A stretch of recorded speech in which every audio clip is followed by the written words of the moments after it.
연력학 제1법칙 클라우지우스 서술과 켈빈 플랑크 서술에 대해서 설명을 하도록 하겠습니다. 연력학 제1법칙은 에너지 보존 법칙이죠. 열, 일, 에너지 사이에 서로 어떻게 상대적으로 어떻게 변환되는 그런 관계를 나타내는 법칙이 되겠습니다. 이에 반해서 연력학 제2법칙은 에너지의 변환, 이동은 방향성이 있습니다. 잘 변하는 방향이 있습니다. 그림 1에 보인 것처럼 커피에 뜨거운 커피입니다. 찬 커피가 아니고 이게 고온이고 커피가 고온이고 주위가 저온입니다. 그러면 커피가 식겠죠. 즉 열이 커피로부터 주위로 전달됩니다. 그러나 반대로 저온의 주위로부터 뜨거운 커피로 열은 잘 전달되지 않습니다. 이와 같이 에너지의 흐름은 쉽게 일어나는 방향이 있습니다. 그것을 설명하는 것이 연력학 제2법칙입니다. 연력학 제2법칙과 관련하여 여러 가지 서술이 있을 수 있으나 가장 유명한 것은 두 가지 서술입니다. 클라우지우스 서술, 클라우지우스 표현, 스테이트먼트와 켈빈이라는 사람과 플랭크 두 사람이 같이 이야기한 켈빈 플랭크 서술이 가장 많이 사용되는 연력학 제2법칙. 연력학 제2법칙은 쉽게 말하면 이런 말입니다. 이런 문장으로 나타내는 말이 연력학 제2법칙입니다. 연력학 2법칙을 설명하기 전에 먼저 열 저장조, thermal reservoir, 뭐 불어인가요? 뭐 reservoir, 영어로는 reservoir 해야 될 텐데 불어, reservoir, 저도 정확한 발음은 잘 모르겠습니다. 또는 열 에너지, thermal energy reservoir, 뭐 이렇게 발음이 나쁘더라도 이해하시기 바랍니다.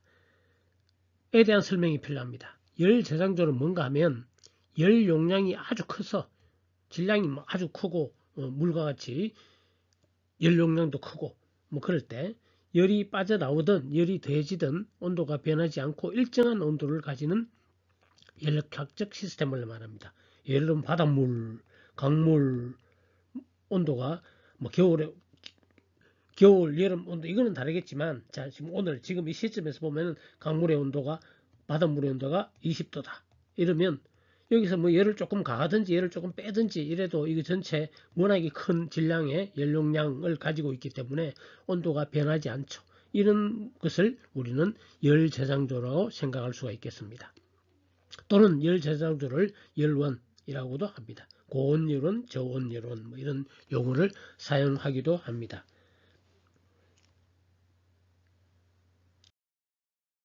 먼저 클라우지우스 서술에 대해서 살펴보도록 하겠습니다. 장치나 주변에 아무런 다른 변화 없이 열은 찬물체에서 더운 물체로 절대로 이동하지 않는다. 저온물질과 고온 열 저장조가 있을 때 예를 들어 장치 막대를 연결해 놓았다고 하면 장치 온도도 장치 변화도 없고 주위에도 변화도 없으면서 열이 저절로 이렇게 찬물체에서 더운 물체로 이동하지 않는다. 또는 장치, 예를 들면 냉동기를 장치를 했을 때 우리는 알고 있습니다. 이미 냉동기를 하면은 저온에서 고온으로 열이 전달된다는 걸 알 수가 있습니다. 예를 들면 냉동기나 냉장고 안 물건을 저장하는 여기는 저온이고요. 2도씨, 바깥에 여름에 30도씨 이러면은 이 2도씨를 유지하는 것은 열이 결국은 냉장고 뒤에 방열판을 통해서 열이 오히려 찬 데서 더운 쪽으로 이동하죠. 근데 이럴 때는 우리 냉동기 돌려줘야 됩니다. 어떤 사이클을 냉동기 컴프레서도 돌리고 돌려주면 이렇게 되는데 이때는 외부에서 변화가 있는 겁니다. 영향을 줍니다. 뭐냐면 외부에서 일을 하든지 일을 받는 것도 외부의 변화가 있는 거, 주위 변화가 있는 거죠. 그래서 W9령 일하든 외부의 영향을 받지 않고 저온에서 고온으로 냉동 그래가지고 저온에서 열을 받아서 그대로 고온으로 이동하는 이런 장치는 만들 수 없다. 이런 뜻이 되겠습니다.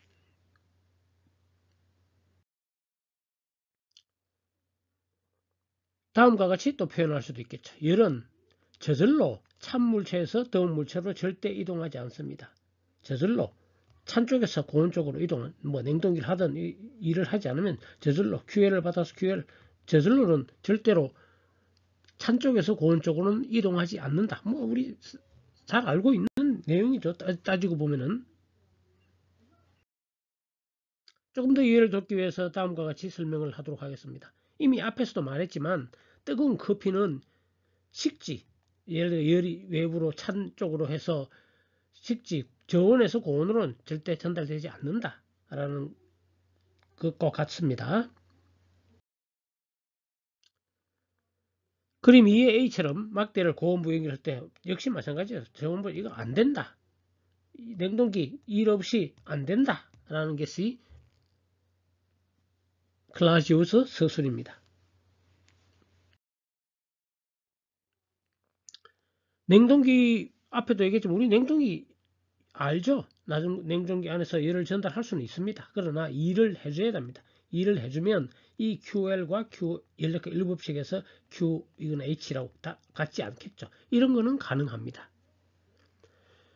그랬을 때 우리가 W분의 QL로 즉 냉동기의 성능계수 이것은 뒤에 우리 냉동 사이클 부분에서 자세히 설명할 겁니다. 우리의 목적은 냉장고 안에 있는 것을 냉장시키는 거죠. 열을 뺏는 게 이게 목적입니다. 목적이 위에 들어가야 되고 그 다음에 인풋은 일을 해주는 거죠. W를 해줘서 W분의 QL 이것을 성능계수라고 합니다. 성능계수인데 뭐가 안 된다 했나요? W 이꼴 0이 안 된다 그랬죠. 일을 없이 W가 0으로 가면 성능계수가 어떻게 되겠나요? 무한대가 돼요. 리미트 W가 0으로 가는 경우는 안 된다 이거죠. 일 없이 즉 W가 0으로 가면 0분의 QL 무한대가 돼요. 즉 성능계수가 무한대가 안 된다. 그런 뜻이 되겠습니다. 이제 켈빈 플랭크 서술에 대해서 설명을 하도록 하겠습니다. 켈빈과 플랭크 이후에 두 사람이 합작해서 연합해서 그러니까 먼저 서술하고 그 다음에 플랭크가 수정해서 이렇게 완성된 문장이 되겠습니다. 단일 열 저장소로부터 열을 받아 같은 크기의 일을 하는 사이클로 작동하는 장치 이것을 이게 주로 엔진이죠. 엔진 열기관입니다. 열기관을 만드는 것은 불가능하다. 무슨 말인가 하면 뜨거운 고온 있습니다. 100도씨도 좋고 높은 온도에서 열을 받아서 열기관 사이클로 작동한다는 얘기는 원래 상태로 돌아오는 것이 계속 원래 상태로 이렇게 돌아오면서 주위에 일만 하는 것은 불가능하다. 다시 말하면 연력학 일부칙 보면은 QH 얘가 사이클을 이루니까 얘 입장에서 보면은 열기관에서 보면 내부 에너지 변화 없죠. 즉 열기관에서 보면 QH가 W가 되겠죠. 일법칙에 의하면. 그런데 이것은 안 된다 이런 뜻이 되겠습니다. 이것이 켈빈 플랭크 서술이 되겠습니다. 켈빈 플랭크 서술 관련한 다음과 같이 우리가 줄 실험을 해보면 줄은 이런 거죠. 줄 실험에 보면은 예를 가지고 이렇게 해서 여기에 물체를 이렇게 떨어뜨리면 이 물의 온도가 일을 해주는 거죠. 일을 해주면 이 물체의 내부 에너지 증가겠죠. 온도가 올라가니까 증가합니다. 그런 다음에 이것을 다시 찬물에 식히면 Q가 이 시스템으로부터 일을 받은 다음에 일을 받아서 Q로 다 전달됩니다. 이 100% 다 됩니다. 이렇게 일을 열로 전달된다. 이렇게 읽으시면 W는 Q죠. 왜? 이게 원래 상태 시작해서 온도계를 꼽아서 원래 온도로 다시 식히면은 이 시스템은 일을 받은 다음에 Q로 다 전달됩니다. 이게 다 내부 에너지 변화가 없으니까. 즉 가해진 일은 전부 열로 변환됩니다. 그런데 반대로 반대로 열을 가한다고 해가지고 열이 이거 물체가 다시 올라가는 이런 일은 할 수가 없겠죠. 열을 저절로 일로 바꿀 수는 없습니다. 이런 장치가 좀 필요하고 단일 열원으로 안 된다. 그러니까 여기서 얘기하고자 하는 일을 열로 변하는 것은 쉬운데 열을 W로 변하는 것은 100% 다 못한 쉽지 않다니 쉽게 말하면. 그런데 단일 열원으로서는 안 된다. 그게 켈빈 플랑크 서술입니다.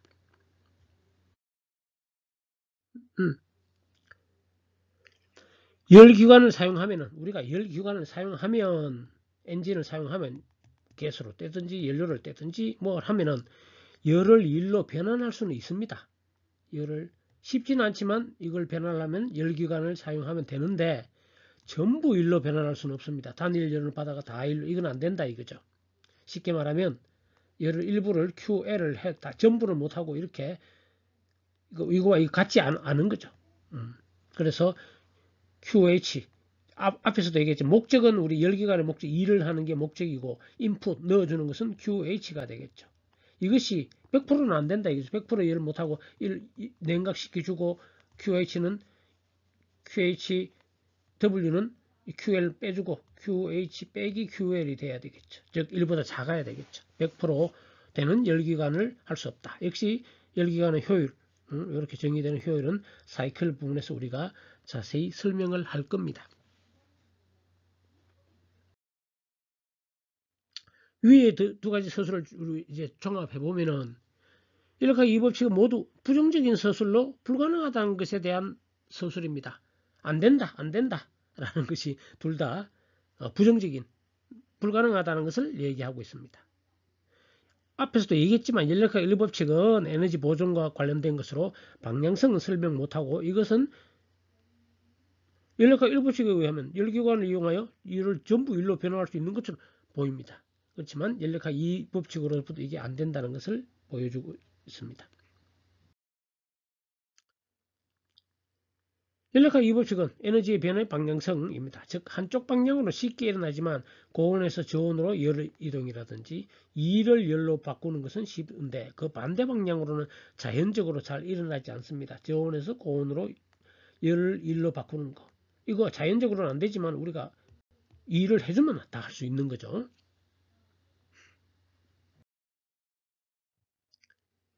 클라시우스 서술은 뭐 이미 알겠지만 두 개의 열원에 대한 것이고 주로 냉동 사이클과 관련된 서술이 되겠습니다. 켈빈 플랑크 서술은 하나의 열원에서 열을 받아 일을 다 할 수 없다. 열기관에 대한 것이 되겠죠.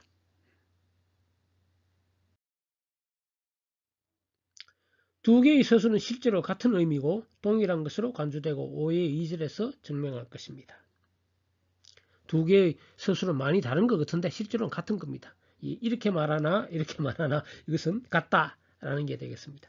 그리고 연력학 제2법칙을 증명 자체를 켈빈 클라시우스와 켈빈 플랑크 서술을 자체를 증명하는 것은 안 되고요. 이것은 뭐냐면 지금까지 이것을 어긋나는 것은 한 번도 발견되지 못했습니다. 켈빈 플랭크, 클라시우스와 켈빈 플랭크의 서술에 이 말에 어긋나는 현상을 100년, 200년 뭐 역사 이래로 한 번도 어긋나는 것을 발견하지 못했기 때문에 이것을 이 말을 연력학 제2법칙이라고 부릅니다. 이상으로 연력학 제2법칙에 대한 설명을 마치도록 하겠습니다.